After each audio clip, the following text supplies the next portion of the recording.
Born February 20th, 1967, just 2 days before his Jupiter dasha began, Kurt Cobain's formative years were shaped by the guru of the cosmos. With Jupiter ruling his 5th and 8th houses, his early life revolved around creative expression, emotional trauma, and a deep pull towards transformation. Kurt was a Leo ascendant, giving him a striking presence, golden hair, and a need to shine. But with Sun, his ruling planet, placed in the 7th house of Aquarius, the spotlight always came through others. Mercury joined the Sun in the 7th, showing a powerful urge to express and connect, but also a tendency to intellectualize emotion and seek validation through others. Meanwhile, his ascendant shared space with Pluto and Uranus, planets of rebellion and disruption. This gave him an uncontrollable edge, a mind too electric for comfort, and genius that refused to conform. Aquarius, the sign in his 7th, is ruled by Saturn, which landed in his 8th house of transformation and secrecy, tightly conjunct Venus, the planet of relationships, love, and creativity. This Venus-Saturn conjunction was karmic. It bound his creativity and romance to cycles of pressure, trauma, and eventual loss. Though his Jupiter dasha nurtured his talent, it also activated the 8th house themes that would fully bloom in his Saturn period. Mercury, ruling both the 2nd and 11th houses, gave him lyrical genius, a sharp tongue, and his famous voice. It also ruled his Gemini moon in the 11th, the mind of a restless artist caught between connection and chaos. His moon, the emotional mind, was ruled by Mercury, while his sun, the ego and father, was ruled by Saturn. This tied his inner and outer world in a loop of mental pressure and emotional contradiction. Later, Kurt's notebooks, lyrics, and drawings were published in Kurt Cobain's journals, physical evidence of a life felt too deeply to contain. Jupiter in Cancer, exalted, expanded everything: his creativity, his sensitivity, and ultimately his sorrow. Mars in Ketu sat in his 3rd house, shaping his interest, his expression, and his artistic style. They fueled early childhood anger, particularly towards siblings, and added intensity to his already overstimulated mind. The 3rd house, the domain of communication and raw ideas, was both active and under siege. At age 9, during his Jupiter-Venus period, his parents divorced, a trauma that changed him forever.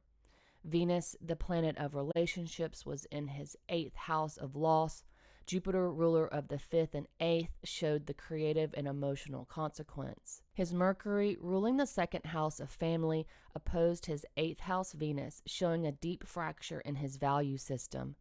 Mars, ruling his 4th house, was in the 3rd and opposed by Ketu, creating inner tension between home and voice. This period cemented his themes: broken family, raw emotion, and the eternal longing for peace. At 13, in Jupiter Rahu, he entered the final and most transformative subperiod of his Jupiter dasha. Rahu, the shadow planet, activated his 3rd and 9th houses, sparking rebellion, detachment, and the hunger for personal truth. In 1983, at just 16, Kurt entered his Saturn dasha. That summer, he discovered punk rock at a Melvins concert, and nothing would be the same again. Saturn activated his 8th house, igniting his karma around pain, pressure, creativity, and love. This was the engine behind his entire adult life. The Venus-Saturn conjunction in Pisces, ruled by Jupiter in the 12th. His career, relationships, and inner world were all soaked in the karmic weight of his configuration. Saturn, the planet of delay and responsibility, ruled his 6th and 7th houses, activating his Sun and Mercury in Aquarius, and his moon in Gemini. This dasha awakened every corner of his chart and every part of his soul. By the early 90s, Nirvana had taken over the world, but fame didn't heal him. It magnified his desire to escape. In Saturn-Venus period between 1989 and 1992, his music exploded, but so did his addiction.